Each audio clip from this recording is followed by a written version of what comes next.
recording now. Brilliant. So I suppose what we'll do, I've introduced myself to everyone, and today is not about me. Yeah. So let's go around the table. So Anna, we'll call Anna. Yeah. Do you want to introduce yourself first? Yeah, thank you, Chris, for inviting. So I'm Anna. I'm a senior product manager at iZettle.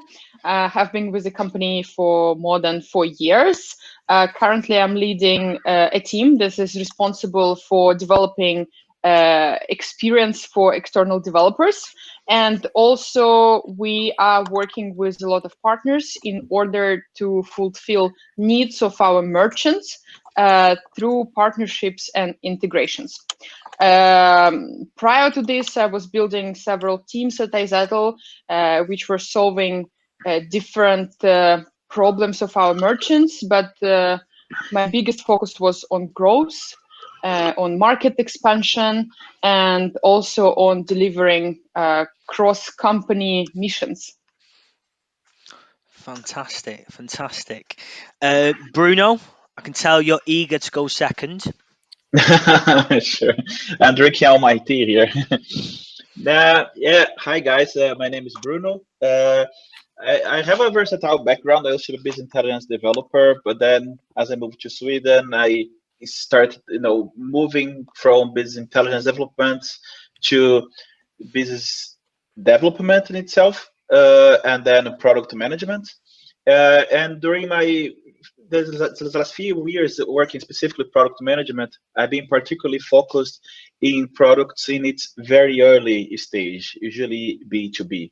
So now actually I am at this very moment I'm in between jobs. So I'm leaving the company I work now. It's a small startup owned by Sandvik, focused in software as a service solutions, and joining a fintech that has just been created. So I'll be the first employee there, with me and the CEO and the investors, and I think it will be a very exciting journey. And I hope to have more moments like this, meeting with fellow product managers, because I'm sure that lots of questions will be raised during this journey.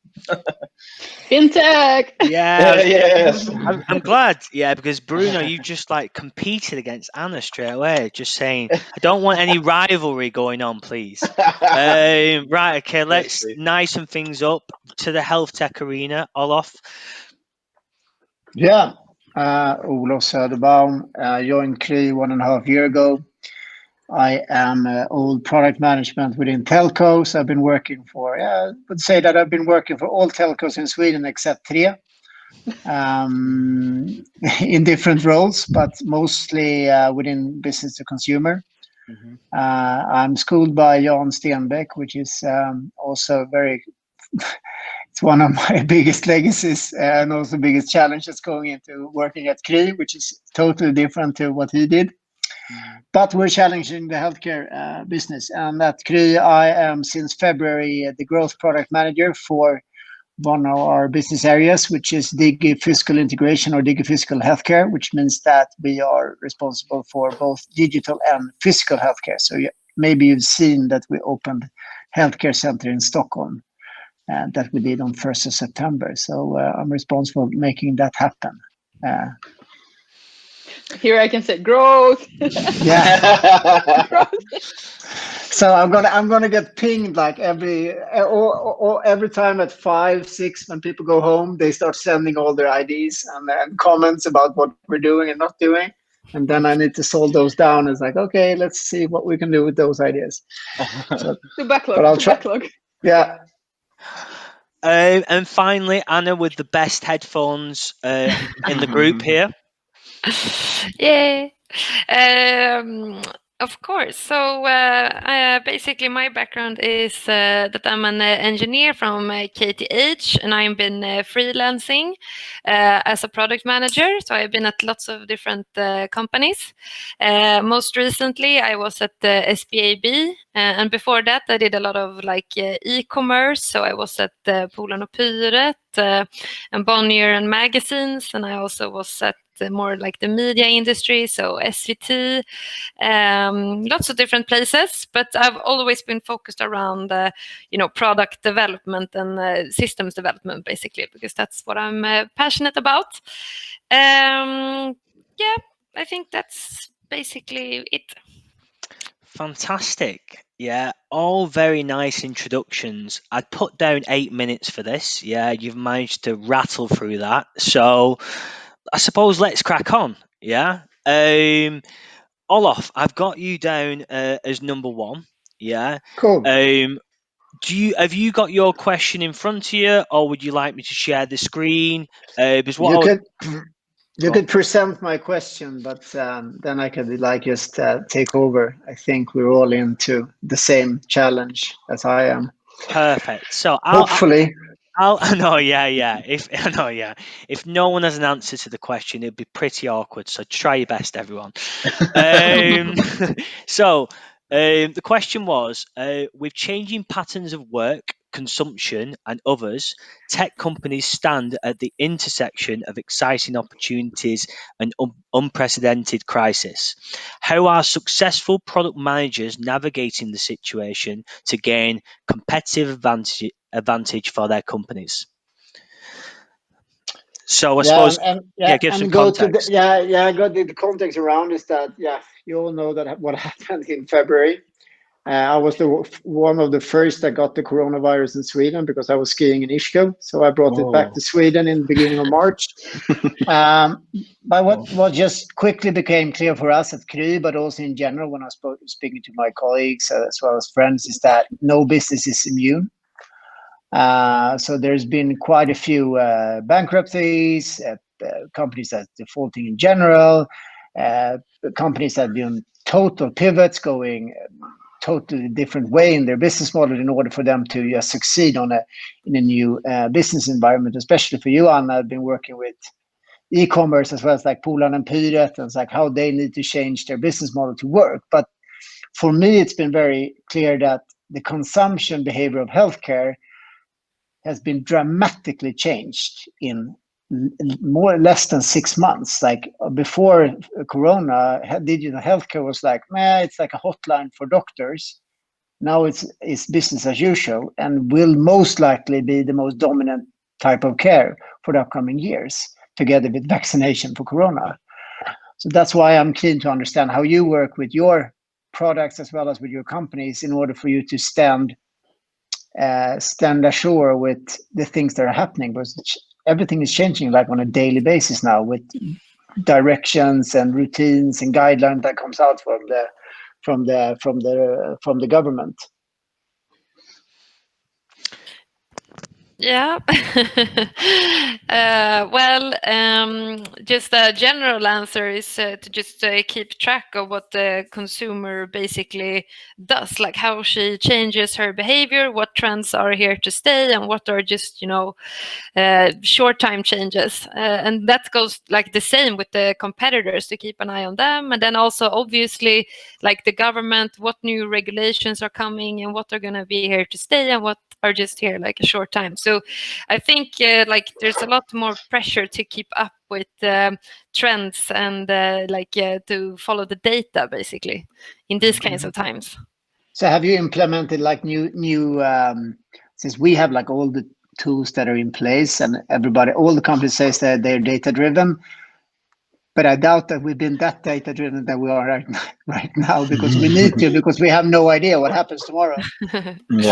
So have you implemented any new tools or like ways of working after post-Corona? I would say that I'm always following like different blogs and forums and stuff like that to just keep up with the right trends and to just like filter the information to just get the most important ones. So I'm just exchanging what I'm following much more frequently now and sharing that with my colleagues in like more of a competence network in Slack or whatever you want to call it. So that's at least one thing that has changed rapidly. What do you other guys have for input on this topic? Yeah, one pattern I've seen is that, well, forget that roadmap you had showing, what will be developed 6 months, 1 year from now, right? Like this doesn't make any sense. So what I'm seeing with a bit in my job, but mostly a lot we also with consumer products, the more directly affected, by the pandemic. Like people try to reduce the time it takes to iterate. So like they're trying to have a shorter release times or collect feedback from the customer as fast as possible. And also other thing I've been seeing people discussing a lot is like how to make the assumptions you have evident, because for every leap you do, right, every new release, anything we try to do, we have a bunch of assumptions, and some product managers, some companies have that more clear than others, and now it has been the moment that we need to revalidate all those assumptions. So I think that's a key thing I've seen people trying to focus on. That not always easy. Yeah, that's great to hear. But I'm just calling to you, Anna, then, since you're in growth as well. How much revisits have you done to your backlog as well as like the product roadmap? Because we switched so many things. I mean, I used to be in growth. Now I'm in another department. But absolutely, I couldn't agree more with what Bruno said. Like the long-term roadmaps, they are not working. And if you were having some list of insights which actually were fundamental for your strategy, right now those insights are not valid anymore because situation changed. Situation for, our customers and merchants, their situation changed. Consumer behavioral changed, which affected those merchants. So of course we need to adjust. I think your question was about competitive advantage. I can say that processes and the culture in the company is the things which might support in these challenging times. So if you have a culture of if you're insights driven, and if you have certain flexibility around what can be changed in your roadmap, if you have a culture of challenging roadmap, if you have a culture of focusing on why instead of focusing on what and how, then I think these kind of companies are going to survive, and they're going to get out of this high uncertainty times even stronger. And by processes, I meant ability to change your plans and adapt, because now we need to move much faster and in much smaller iterations than we used to move, specifically because you need to validate your ideas and your assumptions on the market. And some companies are going into like data-driven mode, but now from the growth perspective, it's very hard to run any like A/B tests or anything, because the consumer or business's behavioral is shifting dramatically. So you can start your experiment with one point of view, and you will not be able to answer this assumption just because that's like it's a rough times. It's very, very different from where we used to be. How do you shorten the iterations? What steps are you skipping? I mean, I can only speak for myself. So I always was however, not all of my teams were in the same. Oops. What happened? There was a large noise going. Yeah, it sounded like a dinosaur. Yeah, it wasn't me. Okay. Continue, Anna. So I'm a big fan of 1 week sprints, but not all of my teams were accepting it. So we needed to adjust and maybe run 2 week sprints, 3 week sprints. But now like 1 week is already quite big horizon to plan for. I don't have any specific recommendations on how to shorten iterations, rather than try to question everything on your roadmap and try to connect it to specific insights. And now it's harder than ever to run any kind of user interviews. So for example, we needed to shift all our user interviews online because we cannot afford going to our merchants and do it in person as we used to be, because we wanted to observe them in their environment. We wanted to learn from how they run business, but like they cannot prioritize it, and we understand that they cannot prioritize this kind of activities. So we do our interviews shorter, more like intense, straight to the point, and online. Mm-hmm.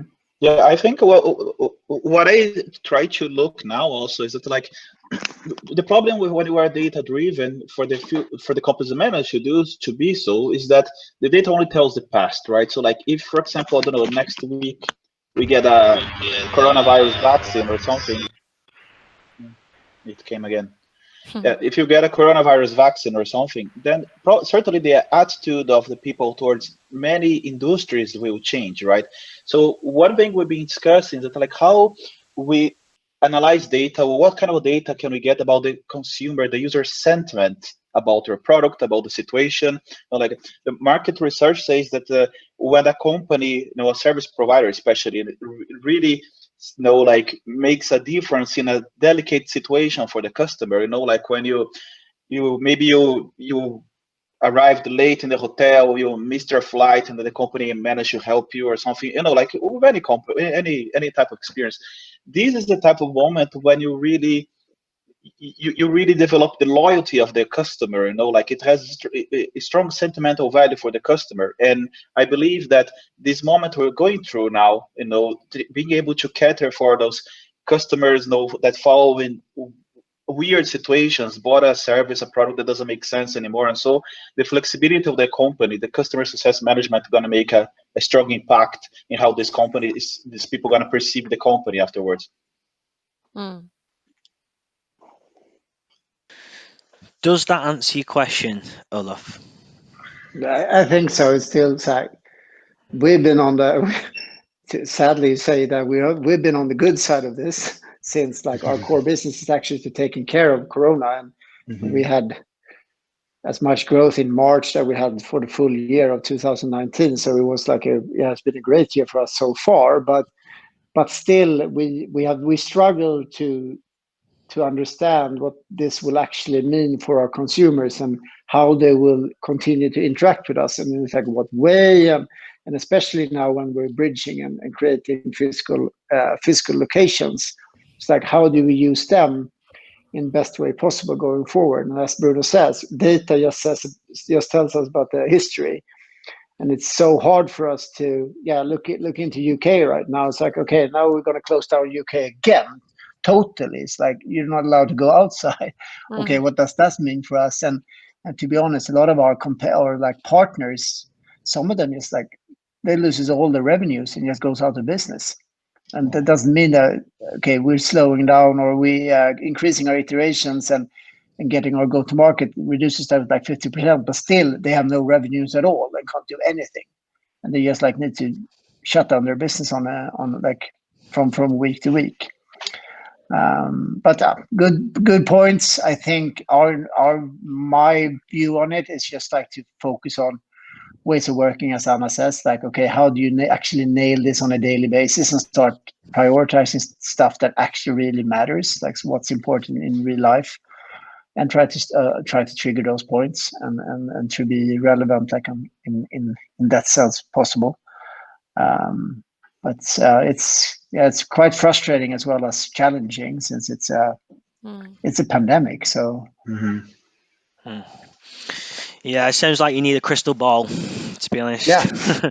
Unfortunately, I've not got one to hand. So, but it's a brilliant question, isn't it? It's a brilliant question, and I imagine one that everyone thinks about. Okay, unless anyone's got any further points, Anna Sitnikova, iZettle, you're number 2. So I will read out the question. You take over. Give some context, give your thoughts around it, and let's have a discussion around this.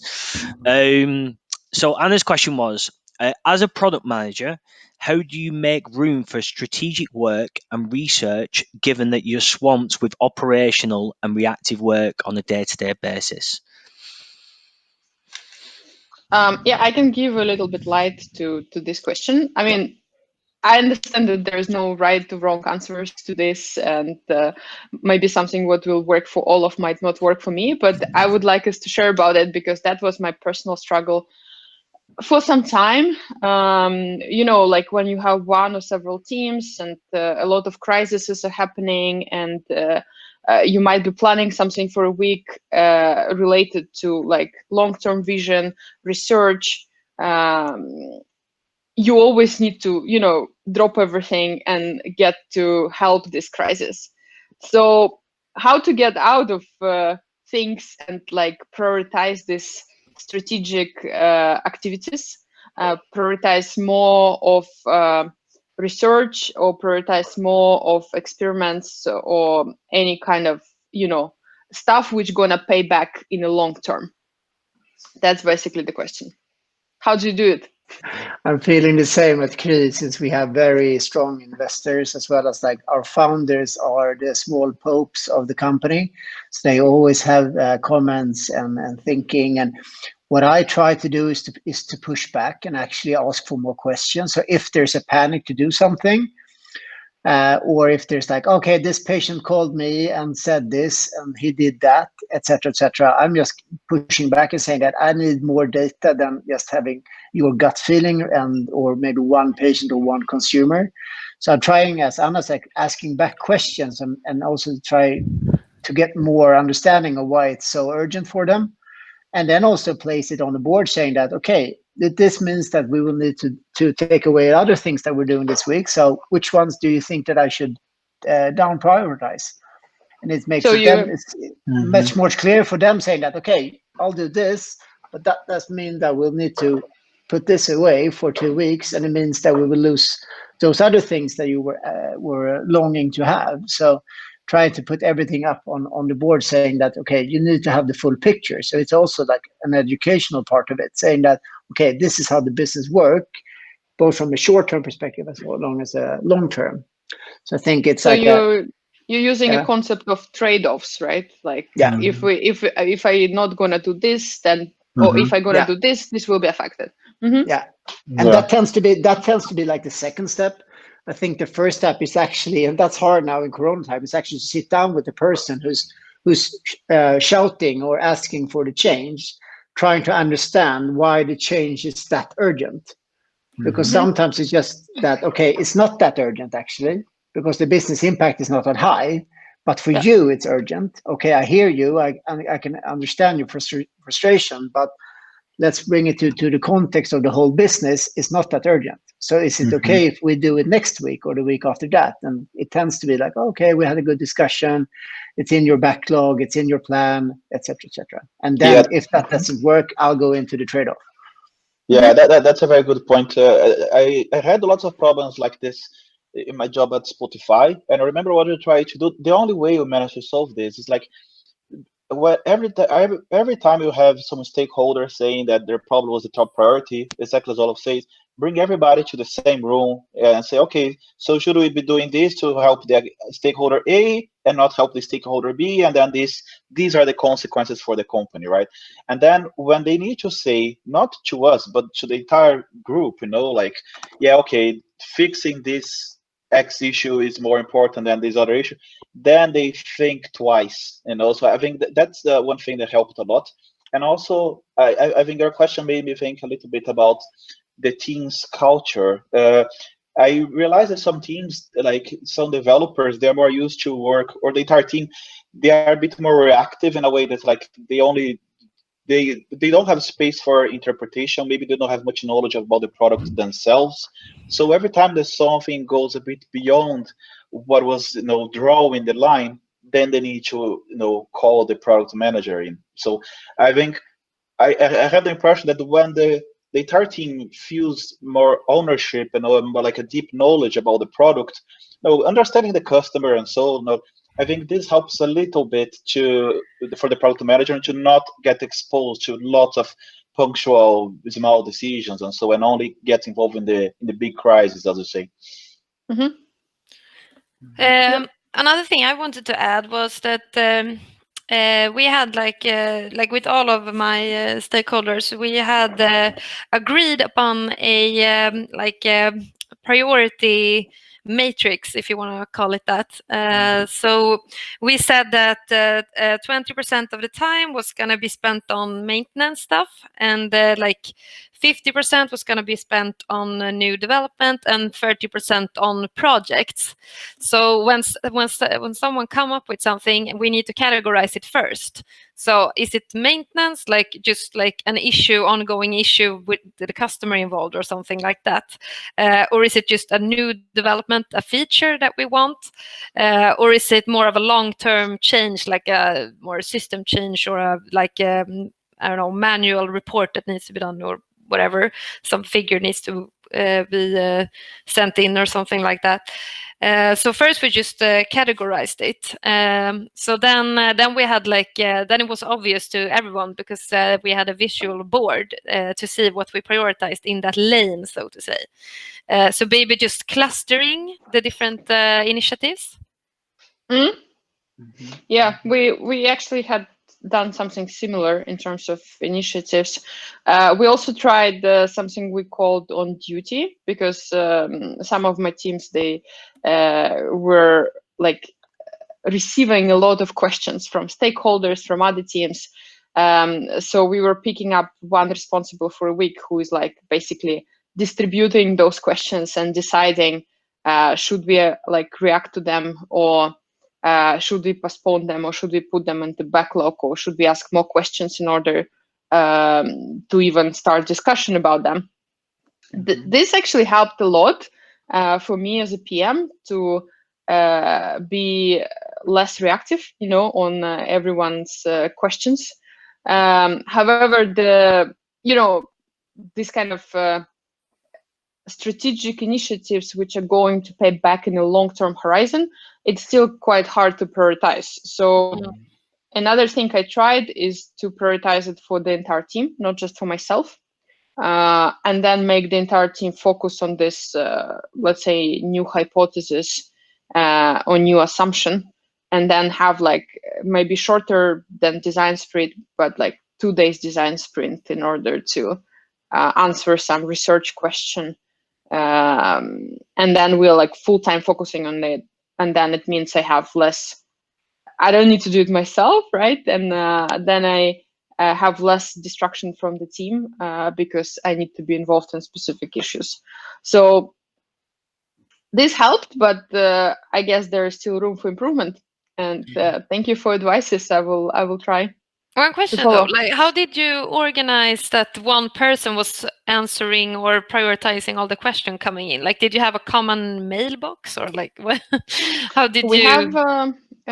have a Slack channel, which is like with a title of with the name of my team, and a lot of stakeholders and support sometimes coming to the Slack channel. We of course have all of these support queues and everything, like when it comes to Jira, but then might be questions outside of the scope of one user, or there might be questions from other teams, or some suggestions, or I heard this feedback, I heard that feedback, and we wanted to basically umbrella the team from this kind of exposure for the outside.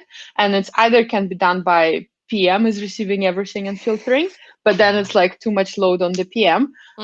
Or we tried this, like we have one person who's like on duty, and they monitor this Slack channel plus team inbox, and basically distributing things into this goes to backlog. This here's how you can request help from us. It has to be this.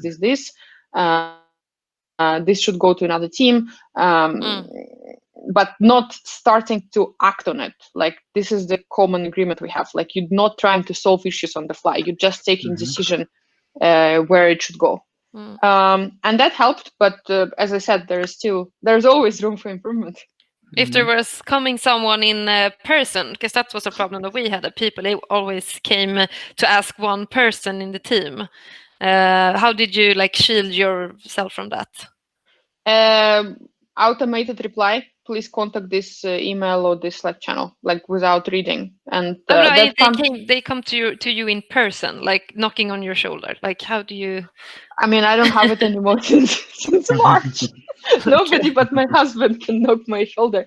But previously, I mean, it was pretty hard to find me in the office. I always have meetings, so like I usually have a stakeholders forum. Doesn't matter which team I'm working with. I always have a weekly with all the stakeholders when they can come with this suggestions, questions, or requests. So if somebody is touching my shoulder and saying, "Hey, Anna, I have this amazing idea we need to discuss right now," I'm saying like Friday, 3:00. That's the time and the place. Love that. Love that. But as somebody mentioned, like feedback coming through big executives, panic. Olaf, I think, said like panic feedback from one merchant. Like, I mean, it takes time to iterate. I also was sweating previously a lot when I was receiving like through like high executive some feedback from one merchant, and then you're like, okay, but that's one merchant, and like we accept the feedback, and then we're gonna take it through the process. Yeah. And I think as like being PM is also, so you can call it like you're the CEO of all shit on the company around your product, since you're getting like high and lows. Yeah. But I think, to be honest, goes back to educating also the people that just knocks on your shoulder, tell you like, okay, this is the things that needs to be done or changed. It's like, okay, then start educating them, and also making clear that you have like a 5-minute elevator pitch about what you're actually trying to build and why it is like it is. So I believe that all the times that I have people prompting me saying that, okay, these are the things that are bad, because it's like 95% of when people are addressing me, that it's because they want to change something or improve or do something new. I'll try to involve them in like, okay, this is the story that we're building. This is a great idea. We will put it on like in our like backlog-ish, like you said, Anna, categorizing them. It's like, is it maintenance or is it more of a strategic proposal? But going back to it's about educating people at your company that you're building something both short term, but as most important on the long term, and making that elevator pitch pretty straightforward. Yeah, one thing I felt in my experience that for most people around you, when you say no to them 2 or 3 times, I cannot answer this now. Sorry, there is the channel, blah blah blah. Usually they comply. Eventually they give up. And then the people who keep pushing for that, then then you need to talk to their manager. Like this needs to be a policy that the entire company knows, and so. And also one small cool hint that I learned some years ago for organizing my own work when I was getting cluttered is a bit similar to this work you say that Person on Duty does, is called Getting Things Done. There is a book about it. And basically, it's a methodology for you work your own, organize your own work. So like, every time you receive your bills, your emails, then you look into it, and then, okay, this I can do in 2 minutes, then you take action now. This is for later for home, and so we organize that in boxes, and then you create let's say a rule for you a number of times of the day, go through that and take action on the things, keep things moving. So I highly recommend this book. There are many methodologies about organizing your work, right? But I avoided going on burnout when I started working as product management because I didn't have a methodology for working like this, organizing my daily work. Yeah, I guess we need to learn a lot while working. Yeah. And especially now, actually I have a question which is outside of the list, if I may. Like, what changed for you with working from home? Fewer meetings. I got more meetings. Oh, okay. No, but it's like not that much. Like, people understood that some meetings were unnecessary. They just wanted to hang out and talk shit. I don't know. Yeah. I think fewer meetings, but the hardest part I would say is that at Kry, I think we're 18 PMs at the moment. 18? Oh, wow. 18, yeah. So we're highly depending on each other, both from like components that are built, both from a global perspective as long as from a local perspective, and those like more easy meetings or just like grab you by the coffee machine. Those are gone now, so it's hard for us to find those quick synergies as well as keeping up the information. But we have now we introduced a weekly backlog refinement together on Thursday, which is the one that I came from before this meeting, and that's an amazing opportunity to sit 1 hour with all the PMs, discuss the sprints, what went wrong, what went well, and also to try to ask the questions okay, why are you doing this? Why is this the epic that you're focusing on? And how could maybe France leverage from what you're doing in Sweden, Olof? So that changed for us, but still it's a struggle to keep up with all the things that are happening in all product teams. I really miss that. This, as you say, quick interactions on the coffee. Yeah, for me, a lot of interacting with the team. When just having some idea, and then how it is to be to develop something like that or so, or how something like that is going. Oh yeah, nowadays I don't know. I feel my meetings, they became shorter. I think people spend less time, socializing and stuff. So I have more meetings, but they became shorter, which it feels more efficient. But at the same time, I lose efficiency because there's lack of side communication. And talking on Slack, it works. People are nice, but you never know if they're stuck on a meeting, if they're really working very focused on something. So it's tricky. Yeah, I know how, but I got more meetings because before, a lot of stuff was getting solved by you coming to the office, you meet people in the corridor, and you learn about the latest things. So somebody is highlighting oh, you need to learn about this project. This is not happening now. Now all the interactions are scheduled, either in the calendar or you really need to approach a person. I, of course, got more Slack messages and than I used to have. And I'm really, really missing this, casual interactions and learning about problems of other departments. So I'm actually looking forward for coming back to the office. I don't know how about you. But I think it's easy thing to do that I started doing a couple of weeks ago or months ago when I spoke to Chris as well, is that everything was extremely formal when you have to have hangouts or meetings around everything. So I actually shut down my Slack and start calling people instead. Because people just got so confident. It's I'll Slack you or I'll have a meeting. I was yeah, pick up your phone and call me. It's nice to actually speak to someone. Yeah. And you actually can solve that problem in the call rather than just okay, I'll ping him. I mentioned you in a thread. I was yeah, but why didn't you call me if it was that important? Yeah. It's it's so much faster. Yeah. You forgot about the phone since you was I'm going to be super fast on Slack and having all these amazing meetings. And I was less meeting, more phone. Let's call each other. I don't have their numbers. Yeah, I know. Figure it out. You need to call on Slack. You can do that. Yeah. Yes, I started so much to call quicker. And also if you obviously you need the fast answers. So it's so easy to solve something when you're calling someone. Right. Interesting. Thank you for sharing. That's incredible. I love that. Yeah. To be honest, I face a lot of these daily problems too, but I won't go into detail. But you're not the only guys to be going through this. Okay, next question we've got Bruno. Yeah. I'm going to read out Bruno's question. In the very early stages of product development, how do you explore a reduced user base, mostly of early adopters, for reaching product market fit for a mainstream audience? Yeah, so as I mentioned to you guys, I work a lot these last few years in products in its very early stages. And especially now with the pandemic, it gets much more complicated to approach a potential customer or somebody, the demographic you want to talk with, exchange ideas, and even so this is already much more difficult. But even when you do that, then the people, when you're creating something new, they are not the people who are going to talk to you in the beginning are not necessarily the people you want to sell to be the biggest audience, because usually people who are going to play with a proof of concept or something like this, they are early adopters. They are very geeky in their areas, so they are very opinionated about that.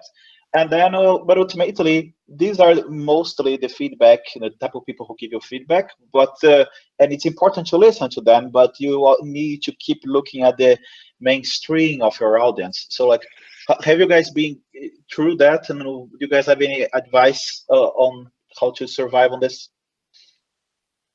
I can jump in if I may. So I agree with you that like building for the early adopters is quite different for like mainstream audience. However, while you like talking to your early adopters, I like to apply this lens of power user. Yes, it might be your early adopter, but I think you should have in your head a pretty solid picture of who is your power user is. Or assumption of this power user, and then you might filter out insights which you think are not relevant because they're geeky early adopters.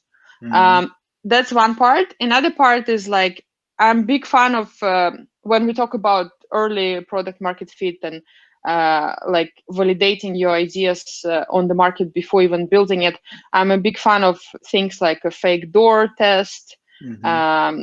Fake it till you make it kind of mentality, because this might give you ability to go to a bigger portion, bigger demographics. And of course you are limited with like what you can expect from this kind of experiments, but at least you can like increase your sample size, because I guess this is what you're after, how to validate assumptions from the early adopters on the mass market or mass users, you know. So I think this is what helped me, but like that's how I recall my examples. Maybe your example is slightly different if you give a little bit more light on what you're trying to. Yeah, I've been working a lot with B2B products, right? So like in the job that I'm about to leave now, we create a product for digitalizing and automating the machining industry. You know, so like you have a small machining shop in the countryside, you know, somewhere in Europe or so, and the person needs to produce a metal part, you know, like let's say a car brakes. And then usually when I talk about this, people imagine lots of robots doing that. That's not the reality. Usually there is no like people with 20 years of experience in that industry, and they do lots of gut feeling adjustments, and they hear the machine, they touch the machine, feel the vibrations. Oh, that's not good. So then they adjust this, and of course this is a very onerous process. So my product's about adjusting. Yeah, it's about making this smart. So basically, I collect data from a number of sources, the tools, the machine, know all the suppliers involved, some parameters about the operation, and then I tell to the operator of the machine, okay, you need to configure your machine like this for optimizing, you know, this operation you are doing. But the problem is that there are some similar products in the market, but they are built by engineers. So like nobody uses them. They're even owned by other parts of Sandvik as well. And then you enter the product and they have like 20 parameters for the user to configure. And the engineers who build that, they're very proud of that. Yeah, because these are very important, all these 20 parameters. Yeah, but people don't really use that, right? Yeah, but they will, maybe they're not good enough for our product, they say, you know. So then like what we're trying to bootstrap now, simplify this a lot. Instead of 20 parameters, we get, let's say, 5 parameters or so, you know, and then we need to make assumptions on that and stuff. But then the problem is that the customers, they tend to like the idea, but here I see a key difference between like a average customer who just wants to get the job done from a very geeky customer, because they'll say, no, but the 20 parameters, they're cool, they're important. Oh yeah, but you never configure that. I was watching you. You always use the default value. Yeah, but I want to be able to use it. You know, in some moment there'll be a day that they will be relevant and stuff. So then like I start playing around with this, and like as a bit like Anna said, like the best way for me to exchange ideas is creating drafts and drawings and so. But even still, it's very difficult when you have a very early product to discuss with people about something. They can't feel the pain yet, you know, about how this is going to integrate with my product and the day-to-day lives. Oh, this only runs on, let's say, Android, and here we have Windows, whatever. These are the type of questions that I'm learning to push them, to answer, to think about. But when you just show sketches, like diagrams and stuff, they can't really think that, right? So it gives some insights, but not much. So yes, I don't know. I just wanted to be more efficient on that. Wow, that was a pretty solid example Yeah, with a lot of details. sorry. What I heard from you is that you already have a default settings for these 20 parameters, which is a great start. If there is a default settings or like a configuration by default, and you see that not so many users are actually adjusting them, then you probably can give up on the 20 and go to 5. That's one part. Another is like, I'm usually not letting user to decide on things like which platform, like as you said, Windows or Android. I think you need to do all of these pre-decisions and pre-assumptions before, and don't let them choose, and show them what you actually trying to solve. Yeah, that's a good point. And in this early stage, do you guys have like a more direct, regular contact with customers? Have you guys involved in something like this? Because I think that is crucial when you have a small user base to have like daily interactions with those customers that you have, especially in B2B. Because if you don't have customers that will like generate referrals or repeat interactions, then you don't have the product market fits, and then you're out. So I think we did that like on a daily basis, calling out like, why did you use us this time? Why was it valuable for you this time? And also looking into like their behavior in the product, saying that, okay, these are the things that people are clicking on, and going back to, okay, how could we accentuate that even more and get like an acceptance of that feature or that part of the product. So I think we had like creating our ambassador program, having started with 10, then we went up to 50, and then we had 100, and then we had 250. It's like, okay, how do we have that interaction almost like on a daily basis? Cool. Because that's also made it so much easier to create a lot of MVPs. So keeping that pace up, saying that, okay, we have an MVP that's 60%, and then we'll launch another MVP, and then we try to see, rather than doing 60, 80, 100, we had like 60%ers out, and then we just like try to get those along each other and try to see how we could mold those back, mold them together. Yeah, I think one problem I feel that we had for user base that they were very. Now we're finally managing to narrow them down, or define properly a segment, because this group of users I talk with, many times they ask for very different things. And it feels a bit frustrating for me to, every time I get in touch with them, say, oh yeah, I know that you say you really needed this certain thing here for make things work for you, but now actually I'm prioritizing something completely different. And so like, I think with this regular interaction, we are beginning to build intelligence to narrow down our user base to focus on the type of customer segment we want to do, because otherwise we were just upsetting people by saying that we are listening to them and going to build things for them one time, but we know that they're not anymore our main segment, let's say, because we're learning from the market, right? So I think I just need to learn to let go from some of these early customers we've been in contact with and focusing on the niches, only the ones that we're trying to serve at this very moment. Because I think eventually people get disappointed, right? If we promise but never deliver because they're not on our priority list. But then I think also getting out the point that what you deliver and not what you not deliver. So it's like, okay, we've been speaking about this, but this is what we're delivering. So we're solving a part of your problem, but maybe not the whole one. So it's back to like educating our customers of what we've done with their comments, how that affected the product, and then just like how we actually made that happen, and just focusing on actually the things that got done rather than the things that not got done. And inform them of like how big of a request it is. Like this is really like low hanging fruit. So that then it will resolved within a couple of weeks maybe, but then because usually they don't grasp like the input needed to solve this and that. They're just like brainstorming, popping up different features from nowhere. So kind of like informing them. I think we did the t-shirt sizes, like this is a small, this is a XL, this is a, you just kind of give feedback to them. Nice. No, that's cool. Okay, brilliant. Last question. So Anna's question is, how can a product manager best promote an innovative spirit? How can they grow and maintain a challenging mindset and an obsession of solving customer problems throughout their product organization over time? Big question. Well, the background is that obviously you don't have you have enough stuff to do all the time, but it's also a matter of doing the right stuff.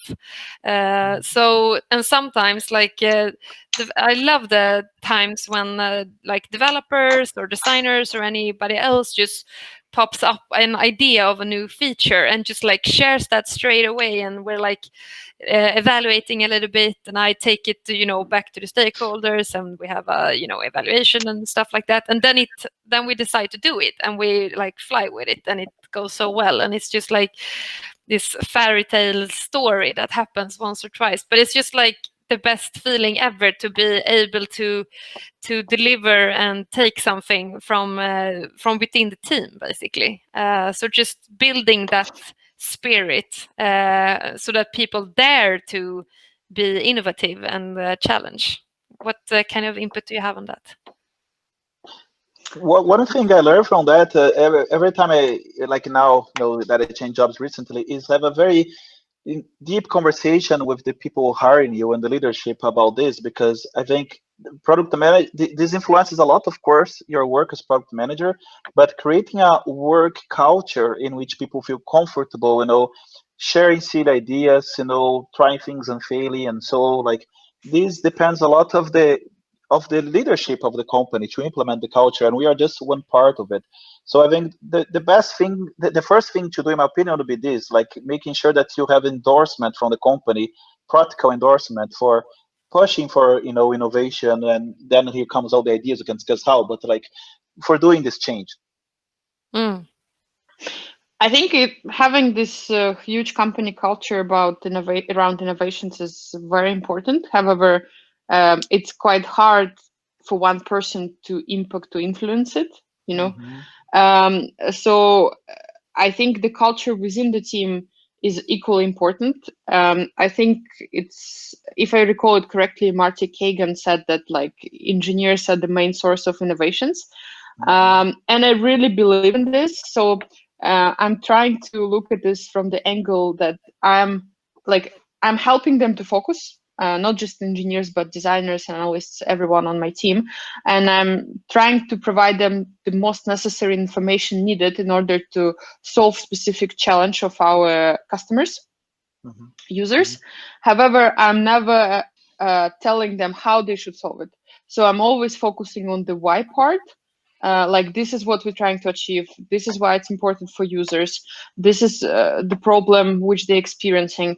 I'm trying to expose them to all the user interviews and all the insights while actually discovering something.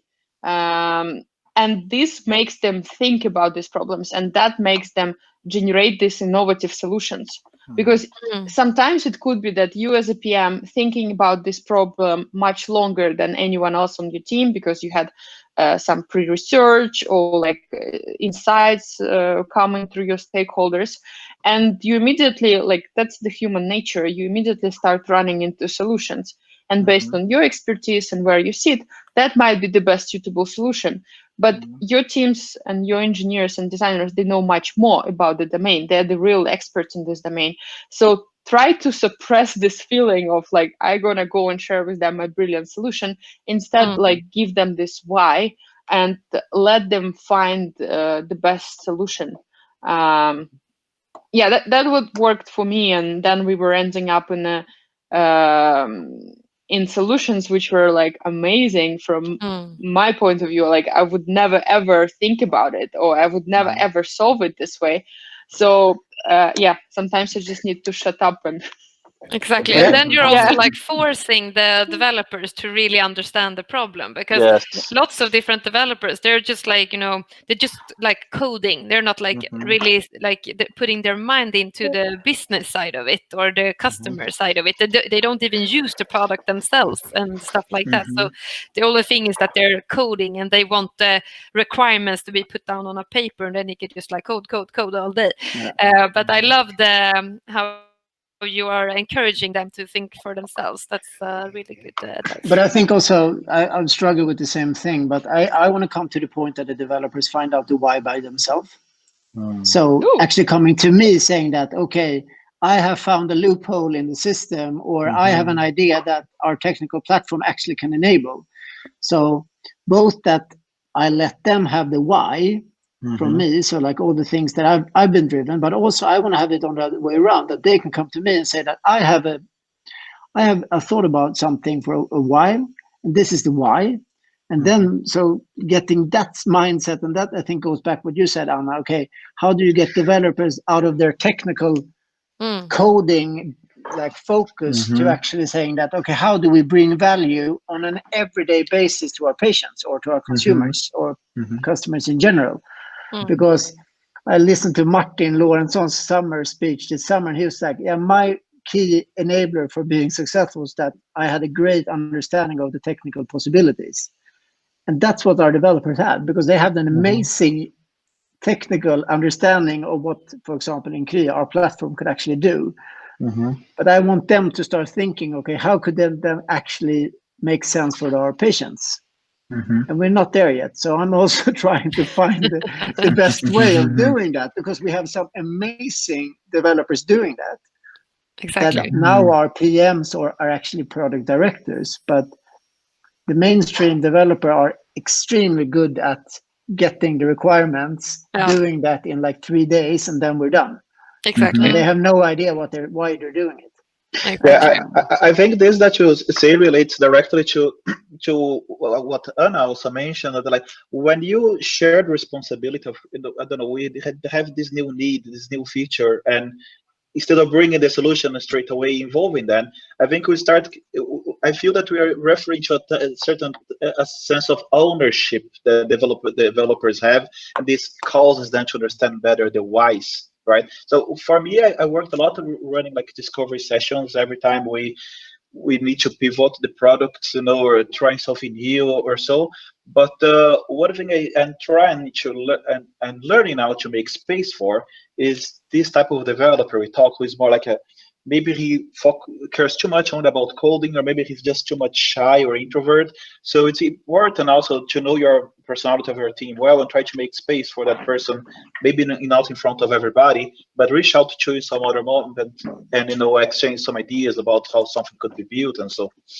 Yeah. Definitely. Okay. Thank you. Fantastic. I've written some things down here. Yeah, it's important I tell you.